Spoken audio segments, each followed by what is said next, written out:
ওদালগুৰি অসম চাহ জনজাতি ছাত্ৰ সন্থা আচ্ছা গৰুৱাচ্ছাৰ উপহাসা উদ্যোগত উৰাংগাজুলি চাহ বাগিচা খেলপথাৰত ফুটবল খেল আয়োজন কৰে। খেলখন আৰম্ভণিতে অতিথিসকলক গামোচাৰে আদৰণি জনায়। তাৰ পিছত পতাকা উত্তোলন কৰে ওদালগুৰি আচ্ছাৰ সভাপতি দীপ্তাতীয়ে। সহযোগ কৰে উদযাপন সমিতিৰ সভাপতি হিমালয় বাকলা। লগতে স্মৃতি তৰ্পণ কাৰ্যসূচী ৰূপায়ণ কৰি উপস্থিত অতিথিসকল সহযোগ কৰে। খেলখন উন্মোচন কৰে উৰাংগাজুলি চাহ বাগিচাৰ মুখ্য পৰিচালক ডালজিৎ সিঙে।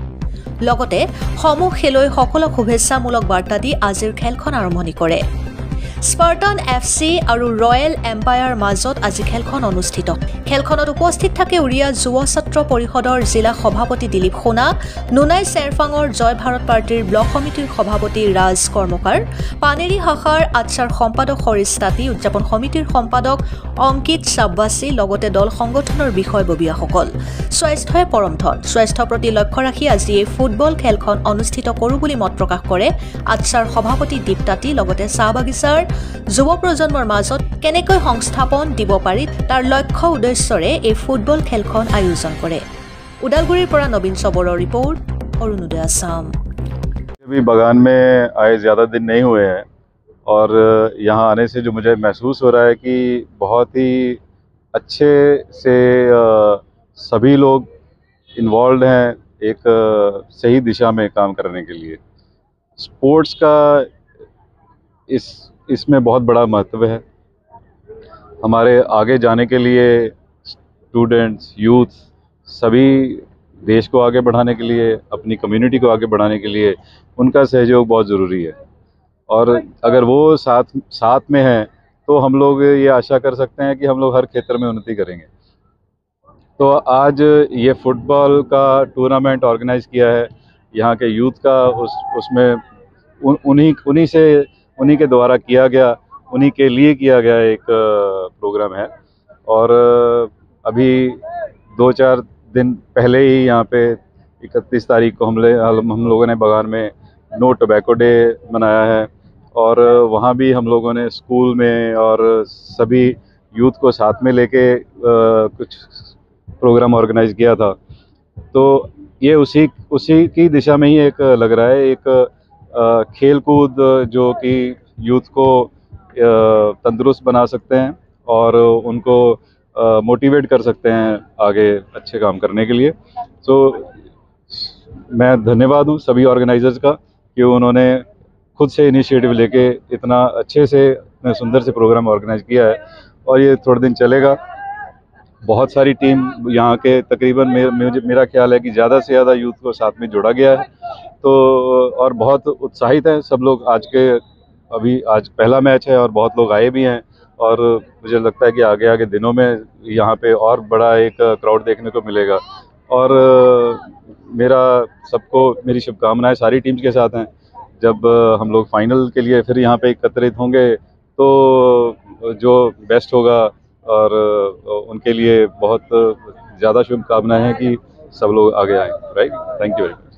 আজি অসম চাহ জনজাতি ছাত্ৰ সন্থা আচ্ছা গৰুৱাঝাৰ উপশাখা সমিতিৰ উদ্যোগত অৰংগাজুলি ছুপাৰ লীগ ফুটবল টুৰ্ণামেণ্ট খেলখন অনুষ্ঠিত কৰা হৈছে। ইতিমধ্যে আজি অপেনিং খেল হিচাপে অনুষ্ঠিত কৰা হৈছিলে আৰু পতাকা উত্তোলন কাৰ্যসূচী লগতে অপেনিঙো কৰা হ'ল।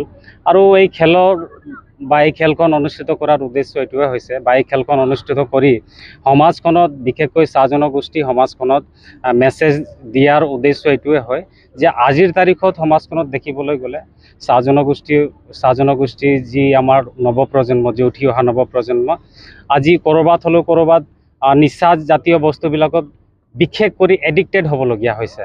আৰু আমি ভাবোঁ অসম চাহ জনজাতি ছাত্ৰ সন্থা আচ্ছাৰ এটা গুৰুত্বপূৰ্ণ এটা দায়িত্ব আছে, ৰেছপনচিবিলিটি আছে। আৰু এই গোটেইখিনি দায়িত্ব আমি বুজি সমজি আমি এটা ধুনীয়া ফুটবল খেল অনুষ্ঠিত কৰিবলৈ আমি বাধ্য হৈছোঁ, যাতে ইয়াৰ যোগেদি আমাৰ উঠি অহা নৱপ্ৰজন্মবিলাকে যাতে বুজি পায় আৰু নিজৰ স্বাস্থ্যৰ ক্ষেত্ৰত যাতে তেওঁলোকে যাতে সজাগ হয়। আৰু বিভিন্ন যি নিচাজাতীয় বস্তু আছে বৰ্তমান সময়ছোৱাত আমি দেখিবলৈ পাইছোঁ, বাগিচাই যেতিয়া আমি ছাৰ্ভে কৰোঁ তেতিয়া চাইল্ড মেৰিয়েজৰ সমস্যা আছে, লগতে গুটকা ভাং নিচাজাতীয় আৰু এলকহল যিটো লিকৰৰ যিটো সমস্যা এইটো দিনে দিনে দৈনন্দিন জীৱনত আমি দেখিবলৈ পাইছোঁ এইটো বৃদ্ধি হোৱাটো চাহ বাগিচা অঞ্চলত বিশেষকৈ এই গোটেইখিনি বস্তু আমি যাতে নিৰ্মল কৰিব পাৰোঁ, এই গোটেইখিনি বস্তুৰ পৰা যাতে আমাৰ উঠি অহা নৱপ্ৰজন্মক যাতে আমি বচাব পাৰিম, তেওঁলোকৰ জীৱন যে এটা কিমান মূল্য বস্তু ইয়াৰ ওপৰতে তেওঁবিলাকে যাতে বুজি পাব, তাৰ কাৰণে আমি আজি অসম চাহ জনজাতি ছাত্ৰ সন্থা আটছা গৰুৱাঝাৰ উপশাখা সমিতিৰ উদ্যোগত অৰেংগাজুলি ছুপাৰ লীগ ফুটবল টুৰ্ণামেণ্ট খেলখন আমি অনুষ্ঠিত কৰিবলৈ আমি বাধ্য হৈছোঁ।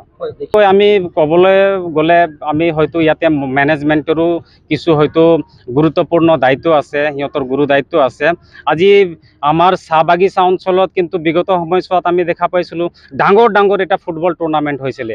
এইটো ইণ্টাৰ লাইন টুৰ্ণামেণ্ট বুলি নহয়, ইণ্টাৰ গাৰ্ডেন টুৰ্ণামেণ্টো আমি দেখিবলৈ পাইছিলোঁ। কিন্তু আজিৰ তাৰিখত আমি যেতিয়া সুধিবলৈ যাওঁ কিয় আজি বাগিচাখনত ফুটবল টুৰ্ণামেণ্ট বা বিভিন্ন খেল ধেমালি হোৱা নাই বা এনুৱেল স্পৰ্ট হোৱা নাই, তেতিয়া আমি জানিবলৈ পাওঁ যে নাই ৱেলফেয়াৰ ডিপাৰ্টমেণ্টত বোলে টকা পইচাৰ অভাৱ হয়। আৰু এই অভাৱ অভিযোগটো আমি দেখিবলৈ পাওঁ আৰু তেওঁলোকৰ যোগেদি আমি গম পাবলৈ আমি সক্ষম হওঁ।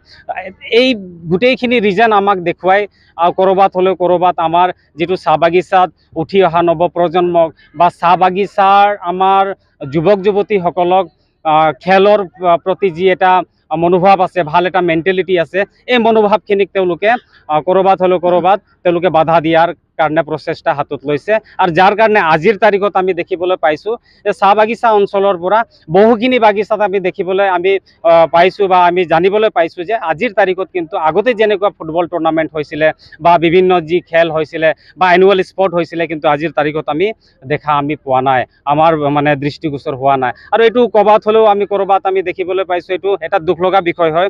আৰু আমাৰ জনগোষ্ঠীটো উত্তৰণৰ ক্ষেত্ৰত বা খেলৰ যোগেদি আগুৱাই যোৱাত এটা বাধা প্ৰদান কৰি আছে, তেনেকুৱা ধৰণৰ এটা দৃষ্টিগোচৰ হৈছে। আৰু এইটো বিশেষকৈ আমি মিডিয়া মাধ্যমৰ যোগেদি উপস্থাপন কৰিবলৈ আমি বাধ্য হৈছোঁ। বিশেষকৈ আমাৰ ইণ্টাৰ লাইন টুৰ্ণামেণ্ট আজি এইটো টুৰ্ণামেণ্ট খেলখন অনুষ্ঠিত কৰা হৈছে। ইয়াতে বিশেষকৈ আমাৰ 7টা টিম ইয়াতে অংশগ্ৰহণ কৰা হৈছে আৰু আজি প্ৰথম খেলখন হিচাপে আমি দেখিবলৈ পাইছোঁ।